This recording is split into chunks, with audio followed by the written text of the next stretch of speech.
বাংলাদেশের ভেতর দিয়ে পশ্চিমবঙ্গে যাওয়ার করিডোর চায় ভারতের মেঘালয়।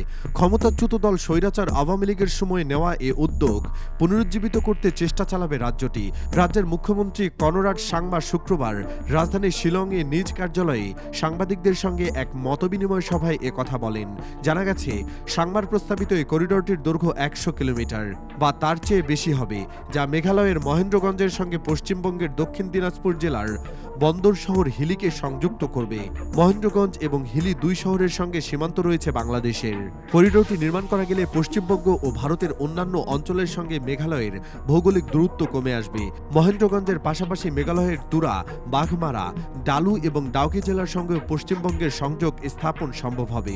মুখ্যমন্ত্রী বলছেন, বাংলাদেশের মধ্য দিয়ে হিলি এবং মহেন্দ্রগঞ্জের মধ্যে একটি সংযোগ করিডোর নির্মাণ করা হলে মেঘালয়, আসামের বরাক উপত্যকা এবং ত্রিপুরার সঙ্গে কলকাতার দূরত্ব ৬০০ থেকে ৭০০ কিলোমিটার কমে যাবে।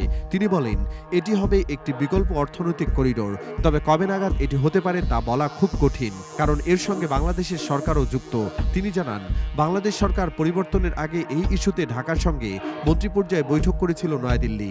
আর তাই এই ইস্যুটি পুনরুজ্জীবিত করতে মেঘালয়ের মুখ্যমন্ত্রী চেষ্টা চালিয়ে যাবেন বলে উল্লেখ করেন।